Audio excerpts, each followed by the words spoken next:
Advocacy training. It's our second annual. It's a really wonderful opportunity to learn about all things that are happening at the Capitol that Valerie keeps us so well versed and well updated on. Valerie Doslin is going to present, and she's, of course, our lobbyist. I'm hoping you're here for two reasons. One, because you want to know more, and two, because you're committing to coming today at the Capitol. And this feels like a comfortable place to learn more about it. So with that, I'm going to hand it over to Valerie. I know we have 1 hour scheduled, and then think hang around for another 15 minutes in case people have questions. But also, if you do have questions, feel free to put them in the chat. We'll monitor those, and I'm sure Valerie wouldn't mind being interrupted and just answering them as they come in. So we'll just be very casual about this. But with that, I'll hand it over to Valerie. Thanks, Valerie. Great. Well, thanks, Erin, and thanks for having me. And thanks, everyone, for joining today. This is one of my favorite parts of my job, is doing advocacy training and trying to help people feel that they have some more resources to be able to reach out to their legislators. So I appreciate your interest. Let me share my screen quickly to get to the presentation. And I believe, Dave, this is all right. Folks should already have a link to the presentation in the calendar invite, correct? Or are you sending this out to folks? I put it in the chat now, and then we'll post it online and then send it with the recording too. Okay, great. Okay, so why is this not working? There we go. So today, I don't want to have us all introduce on Zoom, but if you wouldn't mind just putting your name and your district in the chat, and when I have a little bit of time, I will get a chance to see kind of where everyone is from. So we're going to talk today about kind of why advocacy matters, that there really is power in sharing your story. I'm going to give you some ideas on ways to engage with legislators, how to prepare your conversation talking points, and a little bit about where to find legislative information. And then just very briefly, like kind of a 101 on understanding the legislature and the state budget. So I am going to just start quickly with sharing about why I do this work. So yes, I'm very interested in politics, and yes, I'm very interested in government. But the only reason why I got interested in politics and government was because of my mom. So I had an identical twin sister who had cerebral palsy and developmental disabilities. And I was born in 1968. We were born in 1968. And there were services for people with disabilities were virtually unheard of back then. And my mom became a very big advocate, not only for my sister, but for other people with disabilities. And so at a really young age, I learned from my mom about the importance of making your voice heard. So I think I was kind of always destined to do this work, but I did get to see firsthand the importance of speaking up if you want change. And so I think that's why I kind of naturally landed in this work. And I learned at a very young age it's important, but I do see it every day in my work at the legislature, why it is important for legislators to hear from people in their communities about issues they care about. So there really is great power in telling your story. And I'll give a couple of examples as we go along. First of all, it's important to remember that legislators need information.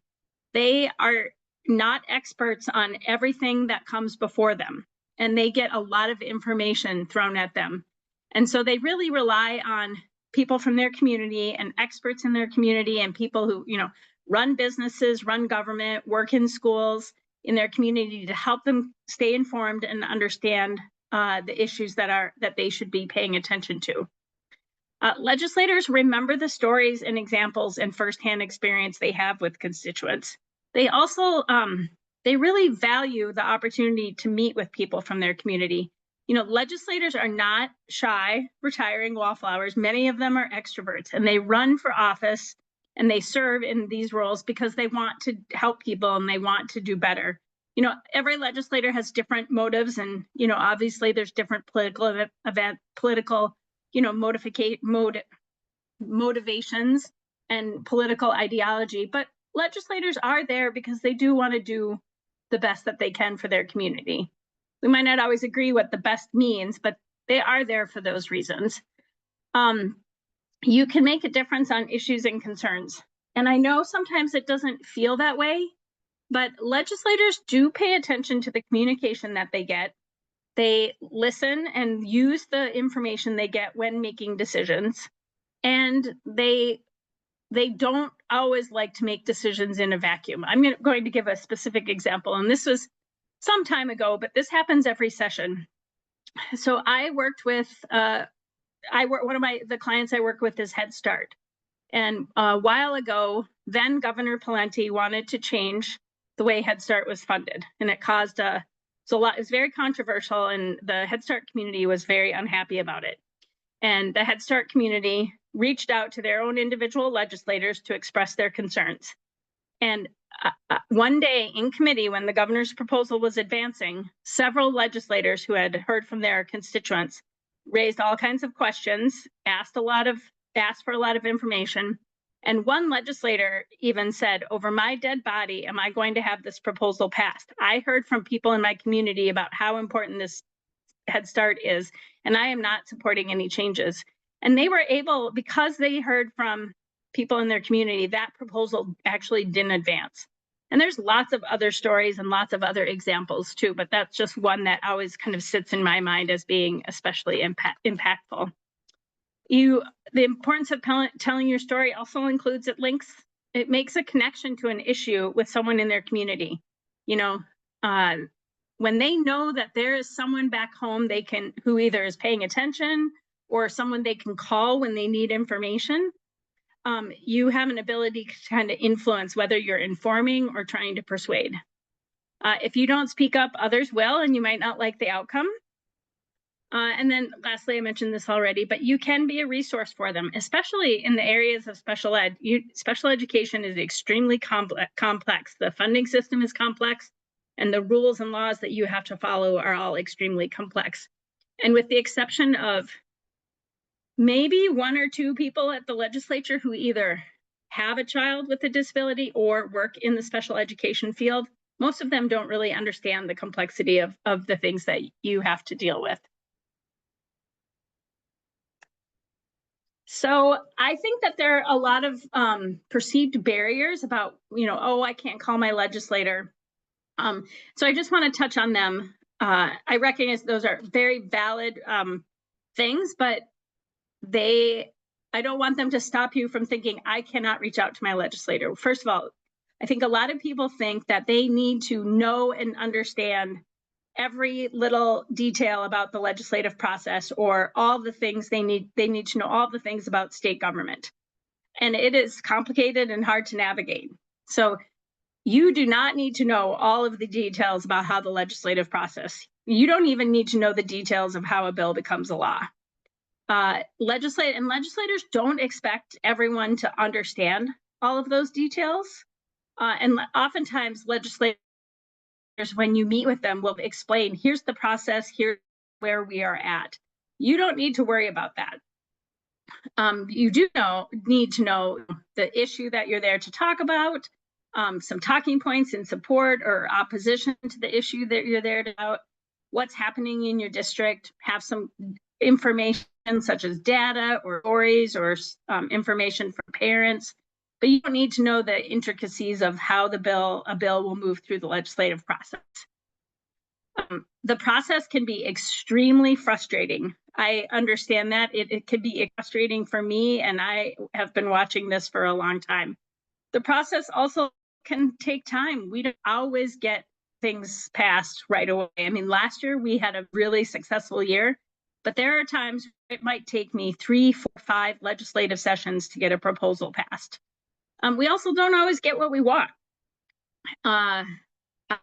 Sometimes bills don't pass the first year or the second year, but that doesn't mean we should give up. And I have had bills that it's taken me a number of, just in 2023, I probably worked on for 6 or 7 years that finally passed in 2023.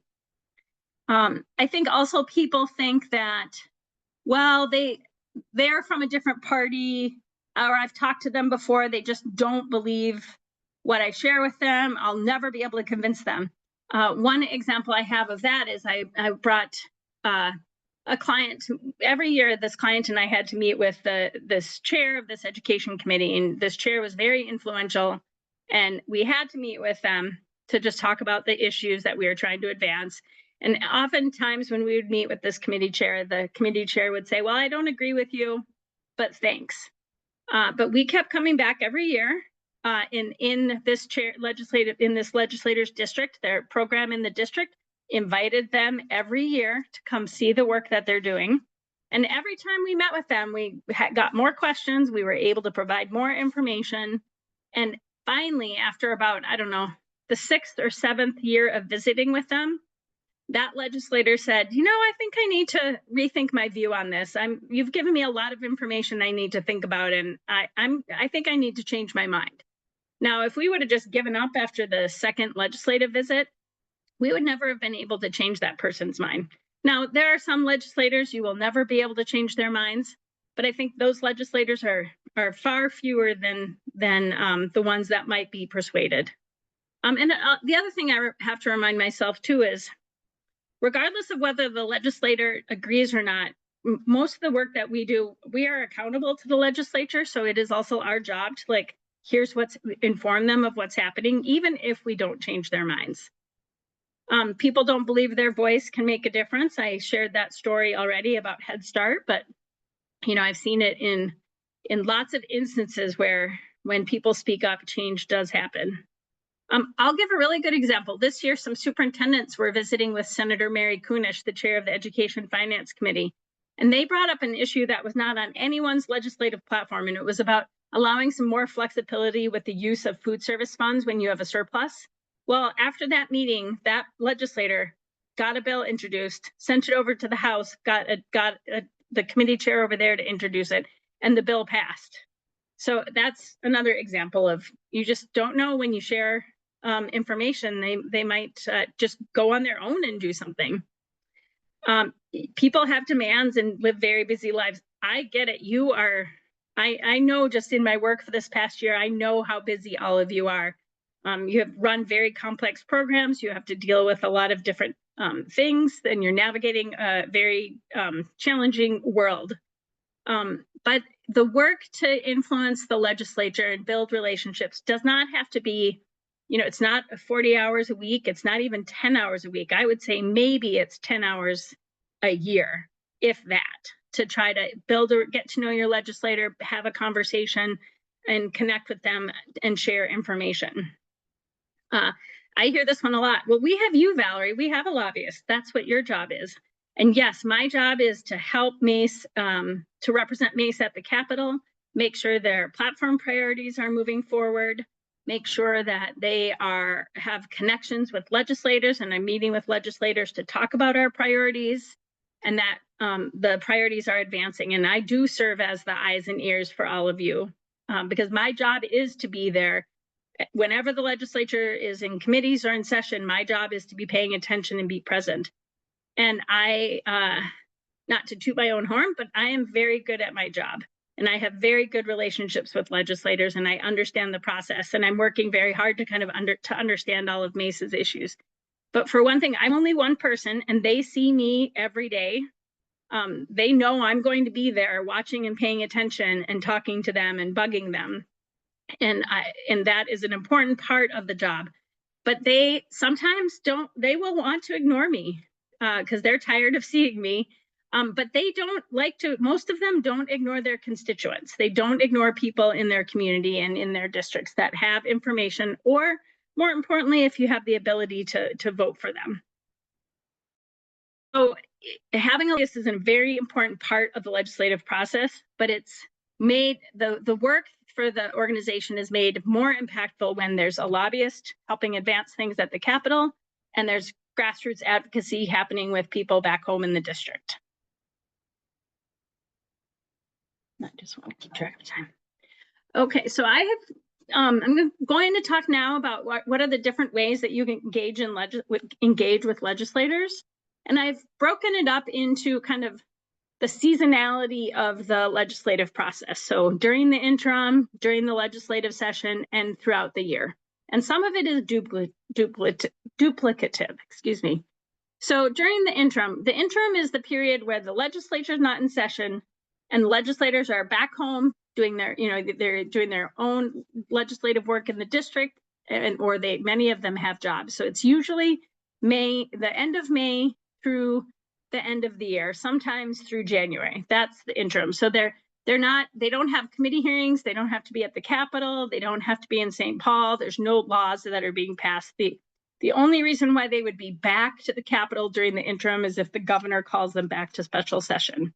So this is a big chunk. You know, the interim is a bigger part of their year than the legislative session, because legislative sessions are only about 5 months, 4 to 5 months. And then the rest of the year, they're back home in their community. So different ways that you can engage with legislators.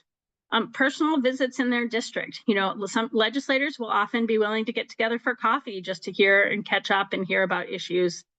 You can have, sometimes like superintendents will invite them to come meet with them in their office. You could invite your legislator to come meet with you.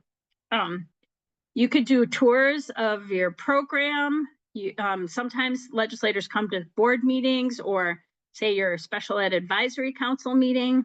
If you have any special events, you could invite them to any special events, whether it's within your special ed programs or, you know, like, I don't know, maybe adaptive sports. I don't know if that's something, but just any special unique events. And the purpose of those kinds of visits are just to get to know the legislator, let them get to see a little bit of what's happening in their school districts. You can attend legislative town hall events. Most legislators during the interim might have 1 or 2, and during session might have 1 or 2 legislative events. And I will show you where later you can find some of this information. But that is a great way for you to see them in the community, engaging with constituents, hear about the issues that they are working on, hear about what's happening with the legislature. And then also, you know, it provides the constituents, the public, an opportunity to ask them questions. But you can also, you know, if you attend the event, you could go up to introduce yourself afterwards. You don't have to have an ask. You could just say, "Hi, my name's Erin Toninato. I'm a special ed director in, you know, the Johnsonville School District. I'm happy to I'd love for you to get to know a little bit about special ed. I'm happy to, if you have any questions about special ed, I'm happy to be a resource for you." There's other coalition or community events. You know, if you are part of Rotary or the Lions Club or a local chamber of commerce, if you go to those events, legislators often will attend those as well. And that's a great way just to kind of be seen and get to know them and have them get to know you. So during the legislative session, there's some duplication here, but first of all, the great way to engage with legislators is to come to MASE Day at the Capitol. And this year we have it scheduled for February 25th, so mark your calendars. That is a great way for you to come and meet with your colleagues, get a kind of hear what's happening at the legislature, and visit with legislators. It doesn't, I mean, I would defer to others on the call here, but it seems to me it's a much less intimidating way than just coming to the Capitol on your own and meeting with your legislators on your own. And if you do participate in MASE Day at the Capitol, we will give you some training in advance. We will provide you talking points and information on the MASE platform, some information on the bills that are aligned with the MASE platform. So you will have a lot of information provided from MASE to help you when you go meet with your legislators. And the purpose of the MASE Day at the Capitol is, yes, we want legislators to know about the priorities, but it's also just a great way for you to meet your legislator. And legislators are very used to days at the Capitol. They happen every single day. And I hear from a lot of people when they come, the legislators are excited to see them, happy to meet with them. And it's just a great, like, informal, low pressure way to get to know your legislator. And again, as I mentioned, some of the other items that you can do during the interim, legislators often on Fridays are happy to come tour a program or meet with folks and hear about issues. Personal visits in their districts, you can do those, like I said, on Fridays. Those don't happen as much because of the legislative session. But then again, legislative town hall events, most legislators usually have 1 or 2 during the legislative session.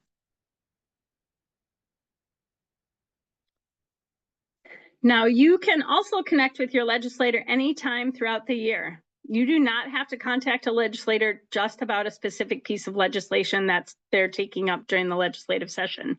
You can email them if you have good news you want to share about your program or something that's happening, you can email them that information. You can also, if there's a specific issue or a specific topic that you want to share information on, you can email them anytime. It doesn't just have to be during the legislative session. And you will see, sometimes we will be reaching out to MASE members about specific advocacy on specific legislative priorities. And through that, we use a system that makes it easy for you to communicate with legislators. And we provide all the kind of background and talking points. But if there's a specific issue that's specific to your district that you'd like to communicate with a legislator, go ahead and do that. You don't have to just talk to them about specific legislative issues. Involve yourself in your professional organization. Not only does MASE do the Day at the Capitol, but during the legislative session, I will be doing Zoom updates where you can join every 3 weeks to hear about what's happening at the Capitol. I also, and I know you're all part of MASE already, but I do also do weekly updates about what's happening at the legislature and where are things at with MASE legislative platform. So just, you know, those staying knowledgeable of what's going on is another important way of being a good advocate. You can subscribe to your elected officials' newsletter, and I will show you in a little bit how to do that, or follow them on social media. Most legislators do a weekly newsletter during the legislative session. They also do it during the interim, but it's probably much more sporadic than during the legislative session. And then most of them are on social media. So if social media is your jam, I'll show you where you can find their Twitter pages or Facebook pages. And then lastly, I can't emphasize this enough. And I would say it's probably, you know, in smaller communities, this is more likely to happen. But if you see them in the community, say hello to them. If you see them at the grocery store, or if you see them at the football game or other community events, it's okay to say hello to them. They know that they are public figures and it's part of their job. I mean, obviously, you know, if they're, I make it a rule, I don't follow legislators into the bathroom.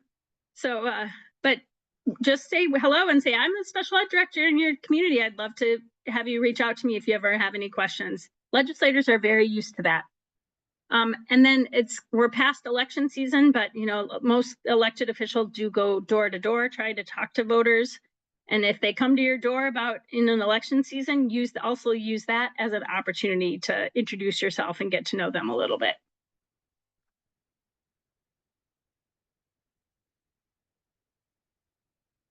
So I'm going to just pause here for a minute to see if there's any folks who have questions. I can't always see the chat. So there's the chat. I don't see any questions yet, Valerie. Okay, great. Well, one thing I didn't include in the presentation, but I wanted to make sure to touch on, you know, I recognize for many of you, you might work in a school district, but where a legislator represents, but you might not live in that. You might have a different legislative district that you live in. So for instance, you know, I live in Eagan, but I might work in the Burnsville school district. I think for those that live in different districts than where they work, they get double opportunity to build relationships, because you can build a relationship with your own legislator, and you can also build relationships with the legislators that represent your school district area. The other thing I wanted to just point out too is, you know, I don't always know if there's a legislator that has some kind of connection to special ed. So for instance, if you know one of your elected officials was on your special ed advisory council, share that with Erin and me, just so we know. If you know I usually figure out if there was a teacher who was a special ed teacher. I usually learn that eventually. But if you know there's someone who has worked in your district as a special ed teacher or a para or what have you, also let us know, because then that also will help us build relationships with those legislators too.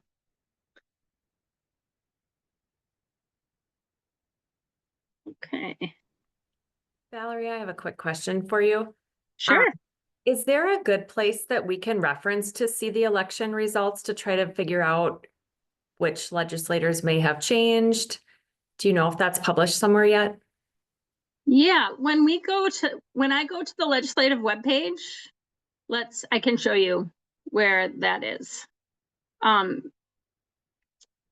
Yeah, there is a directory that shows who the new legislators are. So you do have to know what legislative district you're in. And there's a lookup option that you can see who your representative is, but that's not probably updated yet for the new legislators, but I can show you where both those are. Thank you. Yeah. Okay, so you have your meeting scheduled, or you're planning on coming to MASE Day at the Capitol, or you know a legislator is coming to your school district to meet with you or your superintendents. What do you want to be prepared to think about? And this is probably no different when you're meeting with the school board member or other folks.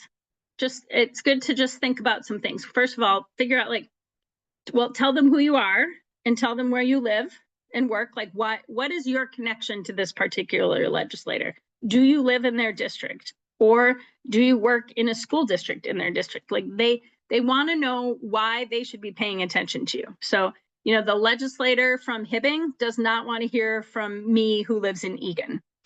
But the legislator from any district in 196 does want to hear from me because I live in Egan. And so I have some information to share with them about what's happening in District 196. So always, when you meet with them or when you email them, let them know, like, my name is Melissa Hansen. I am the executive director of Meeker Wright. I can't remember the full name, but Meeker Wright Special Ed Cooperative. And you're my local legislator, and I'm here to meet with you. So always let them know why they should be paying attention. And just because it's an important issue, does not mean they should be paying attention. Oftentimes they get a lot of email, like mass emails from people that there's no connection to their district, and they just ignore those. But they do pay attention to the emails or the meeting requests if they know the person has a tie to their communities. Again, tell them where you work and tell them, describe what you do.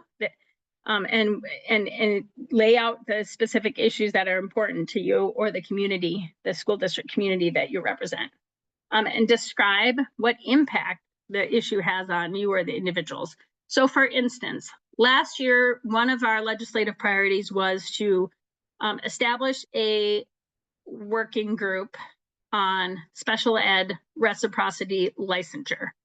Now, if I were a legislator, I would think, wow, that sounds really dry and boring. Why do I care about this? Well, the legislator should care about it because you have a shortage. You have a very difficult time finding special ed teachers.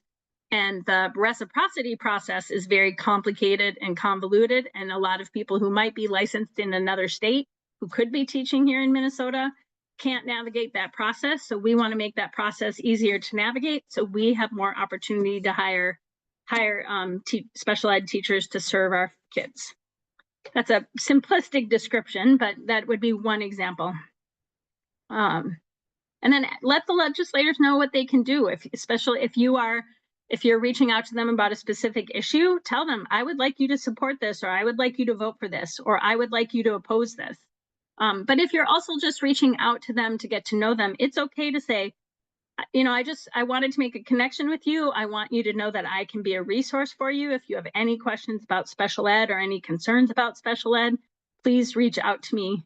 It doesn't have to be just about a specific legislative ask.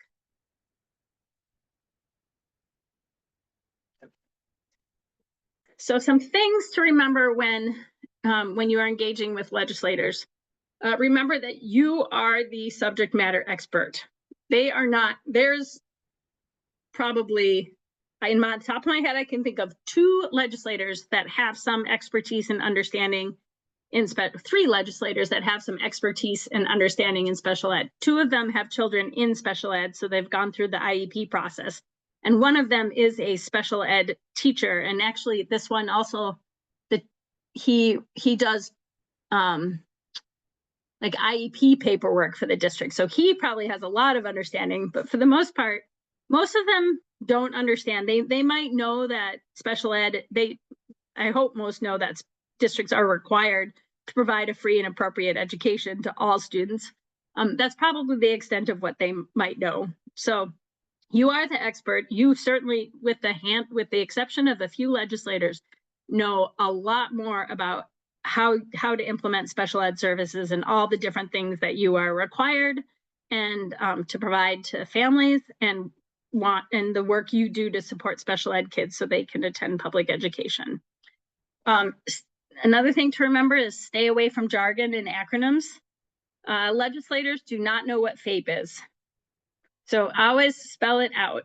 Because I see it happening all the time, and I've been guilty of it myself, is when people use an acronym, they are no longer listening to what you're trying to say, and they are trying to figure out what the acronym means.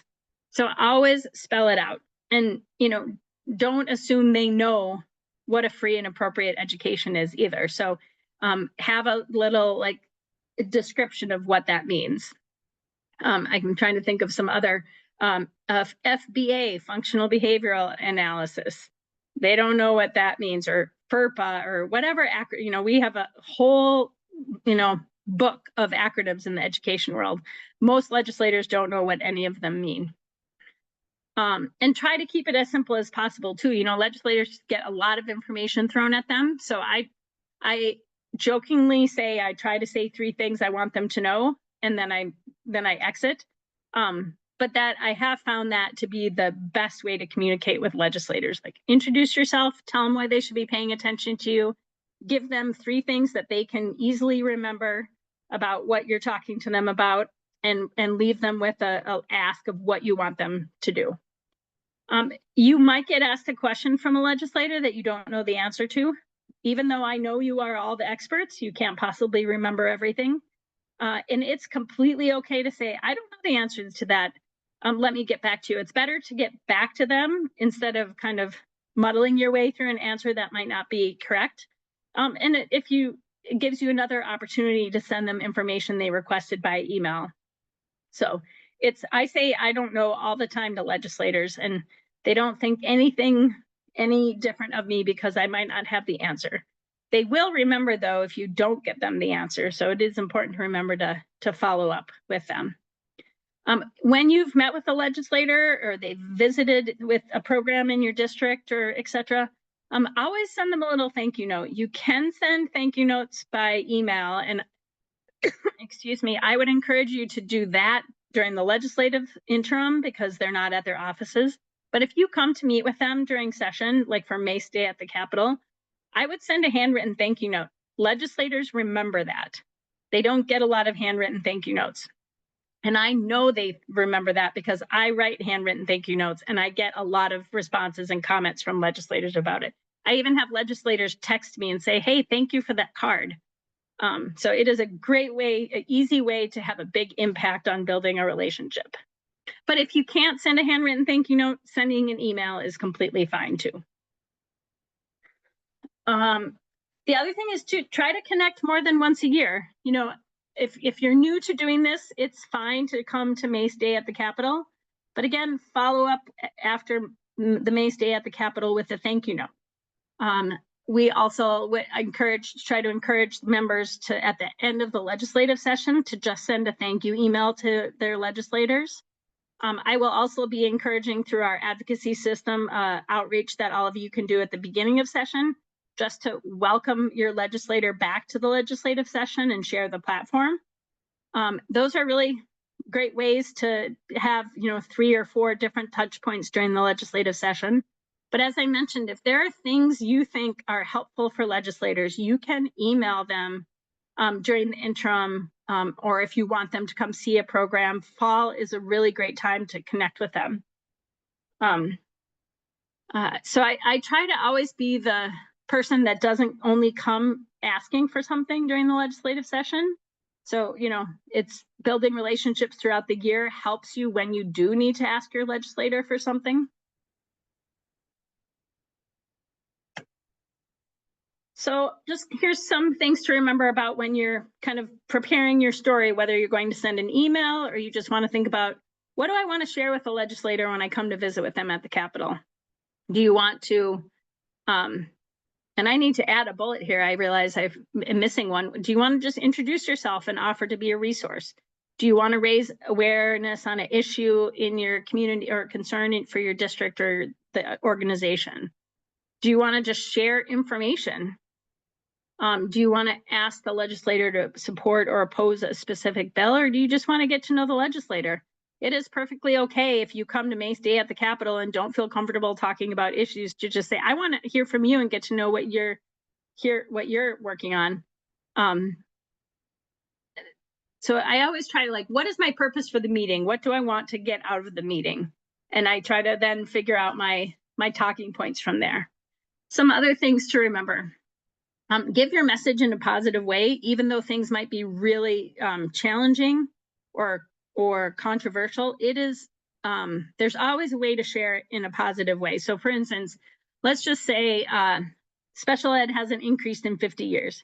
Instead of coming into a legislator and say, special education has been introduced in 50 years, and this is all the negative impacts that it's having on our kids and on our district. We're budget cutting, we can't hire staff, we can't provide a free and appropriate education, and blah, blah, da, da, da, da, da.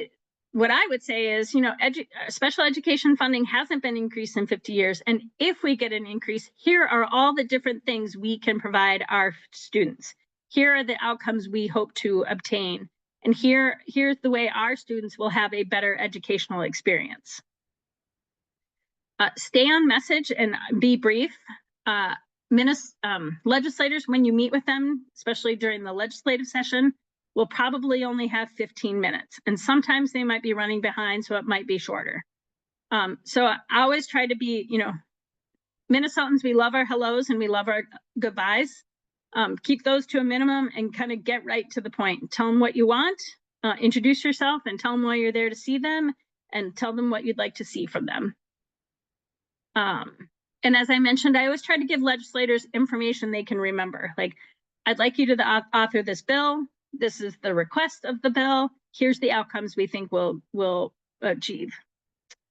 It's good if you have data or facts to share, but it's also good to share a personal story. And some legislators like data, some legislators like personal stories or anecdotes, some like both.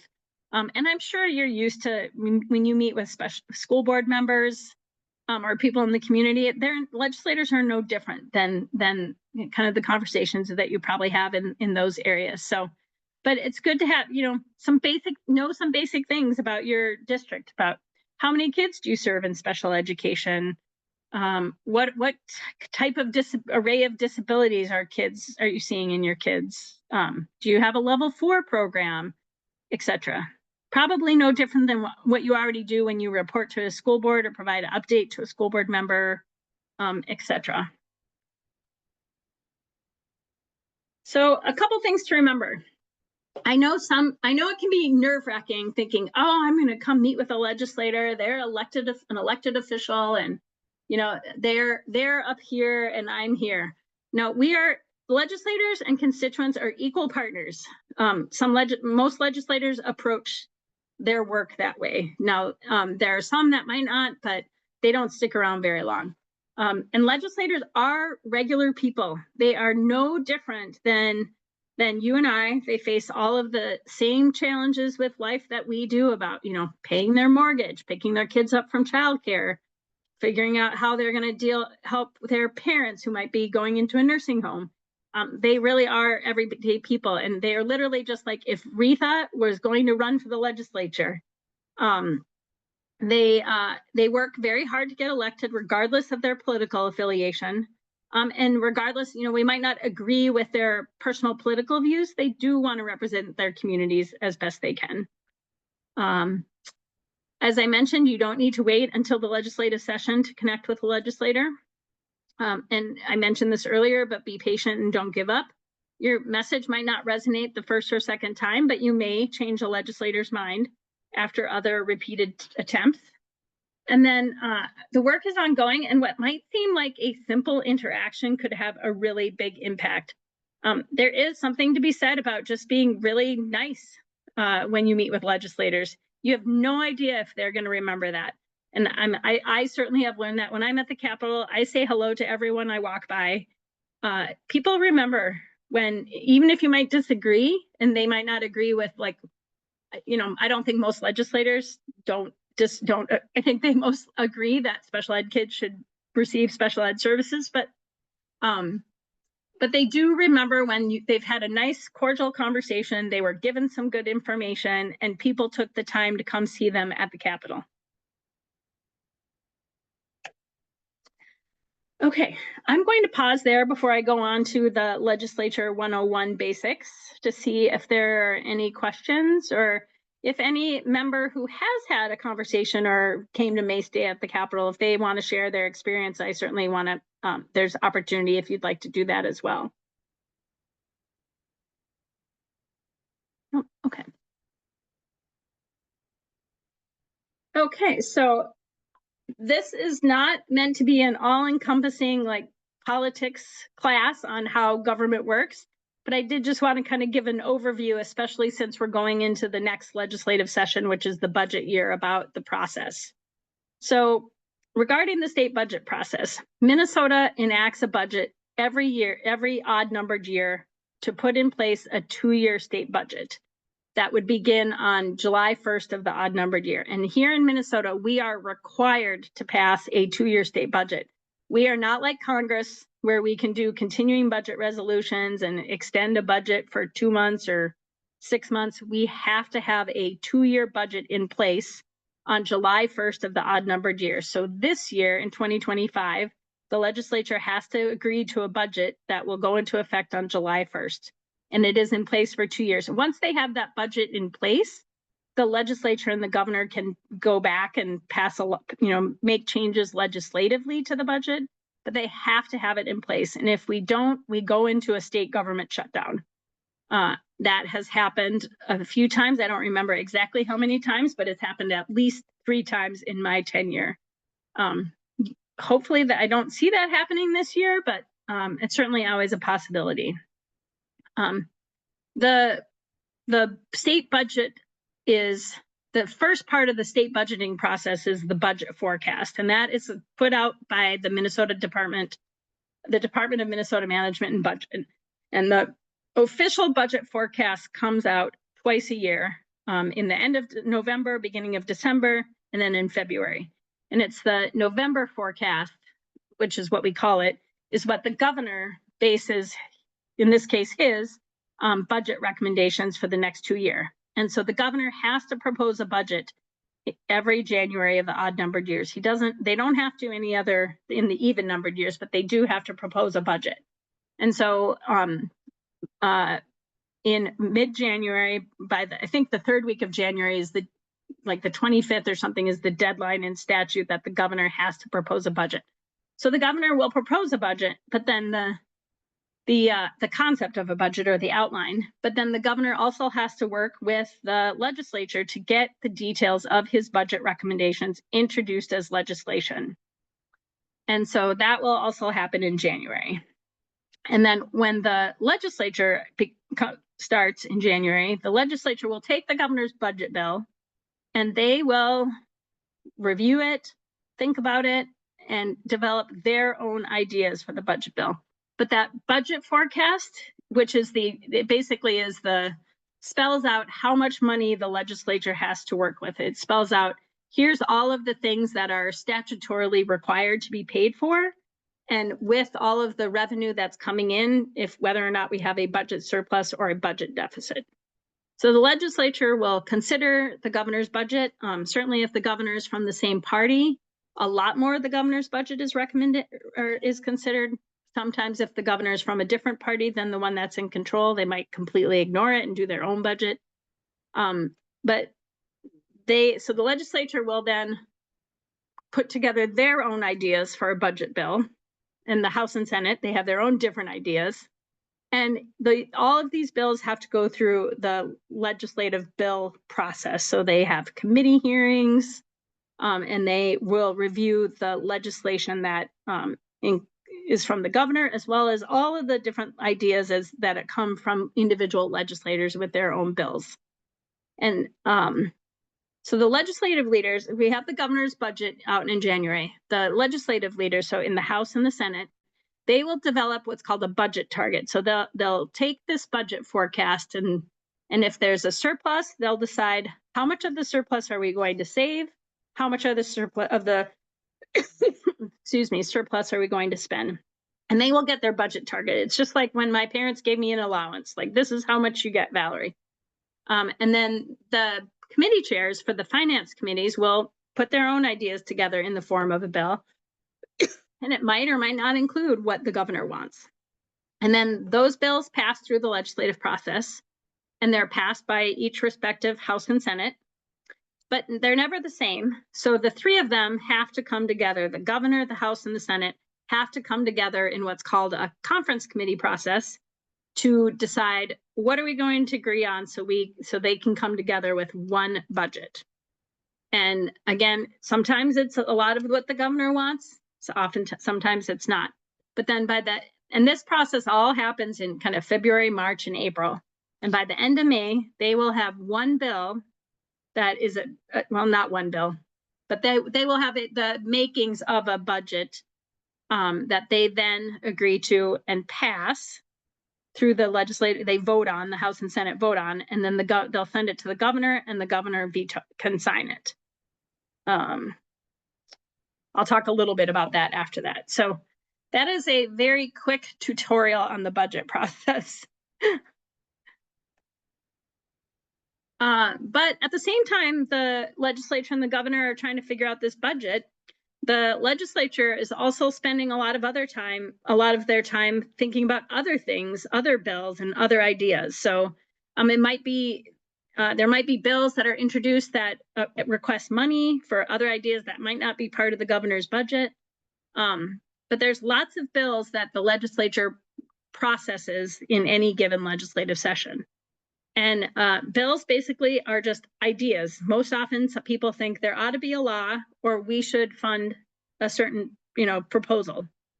Legislation. So when legislators has an idea, it has to be introduced as a bill, authored by a House member or Senate member, and it has to go through the committee hearing process and be heard in committees.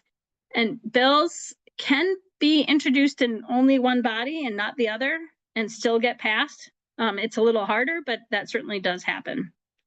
And once a bill is passed in the same form by both bodies, if it's exactly the same, it goes to the governor for its signature. And that's true with this budget bill that I talked about. And the governor has a couple different options. The governor can sign a bill, he can veto a bill, or he can allow it to become law without their signature. Most bills are either signed by the governor or vetoed by the governor. The situation where a governor might not allow it to become law without a signature is not very common. And vetoes are not all that common either. I don't think Governor Walz vetoed one bill last year. But if the governor does veto a bill, the governor can override a veto by 2/3 majority, and that doesn't happen very often either. Especially if like in a default trifecta, Walz is unlikely to veto a bill, although he did in 2024. Okay, so that's a very brief legislative one-on-one. So looking to the 2025 legislative session, as I mentioned, it's the budget year. They have to pass the 2-year state budget. It begins on January 14th. With the election this year, Governor Walz is back after the presidential election, so he will remain as governor. So we aren't expecting any changes with the administration. Had the Harris-Walz ticket won, there would have been changes. We would have had Peggy Flanagan as the governor, but we're operating with kind of things as they are. I don't see Governor Walz making any changes with his administration, his commissioners, etc. The Senate had Senate Democrats. There was an open seat in the Senate because of a special election. The Senate Democrats retained that seat, so they continue to retain the majority in the Senate. The House is something very different. The House Democrats had the majority, but with the outcome of the election, they lost 3 seats, which resulted in a tie, 67 Democrats, 67 Republicans. That has only happened one other time here in Minnesota, and I was 10 years old. It was 1978. And so it's going to be very interesting to see how this works. What will have to happen is the Democrats and Republicans will have to figure out how are they going to share power. How are decisions going to be made about what bills advance? How are they going to decide about the budget targets? And they're kind of figuring it out right now. Each caucus just elected their leaders. And so now their leaders will be figuring out how they do this. In 1978, the way they determined to share power was the Republicans had the Speaker of the House position, and the Democrats had the key committees. And it went well until it didn't go well. And I know the current legislative leaders don't want to follow that model. That's what they've said publicly. So we're kind of in a weird holding pattern about, normally, the party in power gets to figure out what committees they're going to have, who are going to be the committee chairs. And they have more committee members on committees, but now they're going to have to determine how are they going to share the work of the committees, who and how many are going to be on each committee, and then who's going to be the Speaker of the House. So it'll be very interesting to see how they work that out. I'm going to stop sharing my screen here because I want to get to another screen. So the legislative website is a very excellent resource, and I'm going to show you just some key ways I think. Can you see the website for the legislature? Okay, great. So I use this for a lot of things. I think the things that are the best way for you to use it is two things. So you can find out who represents you. And I just Google Minnesota who represents me, but you can find it on the bottom of the web page. But if you don't know who represents you in your own community, you can just go and type your address and it will show, oops, even had a typo there. It'll show you my representative is Bianca Vernig, my senator is Jim Carlson. It'll even tell you your congressional websites. And you can click on that and it will give you information. This is another resource I think you use the most if you don't know your legislators. It'll show you, it'll give you a picture so you can see what they look like. It will show you where their office is. It will give you their phone number and their email addresses. And see right here, if you want to, you can subscribe to your legislators' newsletter. They all should have that link as well. You can also see what bills did they chief author. You can get links to their different news items. Sometimes legislators will have their, sometimes legislators will have their social media on this page too, where you can find them. This legislator has a lot of information on her bio. She even has her home address. Some legislators don't include that, but you can see what, and some of you might know Bianca Vernig because she was the COVID coordinator during COVID, but it'll show you where she went to school. Is she married? Does she have kids? So I think this is a very and every legislator has this. So if you're coming to MASE Day at the Capitol, well, we're going to use our electronic system to do that, so never mind. But if you decide you want to send your legislator an email, you can go right to here and click on it and send them an email. If you come to MASE Day at the Capitol, we'll share all kinds of information on parking, but there also is information on parking. If you want to see if your legislator, this page will also tell you what committees they're on. And if you want to see who serves on the Education Finance Committee, you can go right to the Education Finance Committee page, click on membership, and then see who all, this is old, this is for this last year, this will change for next session, but it will be updated once the legislative session starts. So Melissa, you had asked, where do you find information on your new legislators? There is a member guide on the legislative webpage. It's a PDF right now. So you have to know what your legislative district numbers are, but if you scroll down, it'll show you all of the new legislators.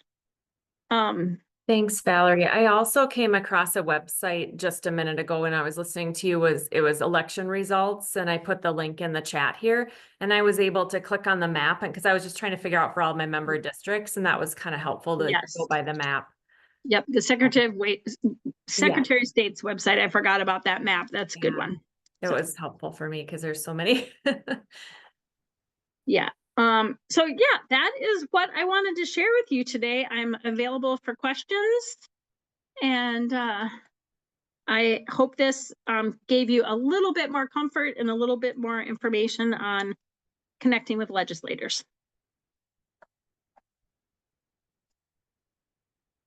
And if anyone has any questions, I'm happy to stay on.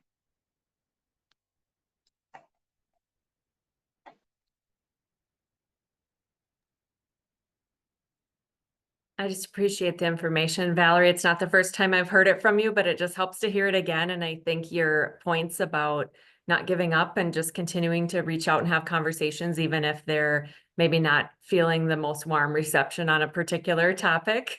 It's helpful to hear that. And I think we all just have good stories to tell and experiences that are worth sharing. So appreciate all the help you offer us.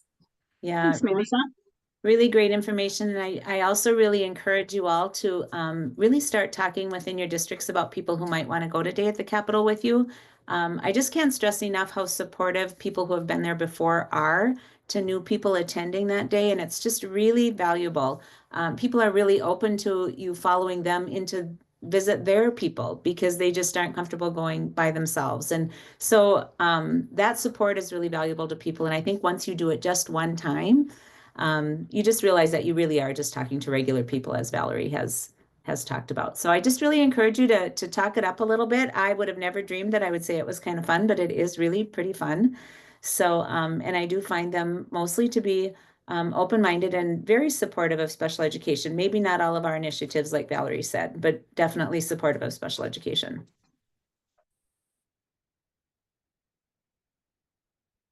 So I don't think there's any questions, Valerie. Great. So thank you so much for presenting this. And Dave, I do think you're going to send this information out to people. Is that correct? Yes, I'll send it to everyone who registered and then post it on the MASE website too. Terrific.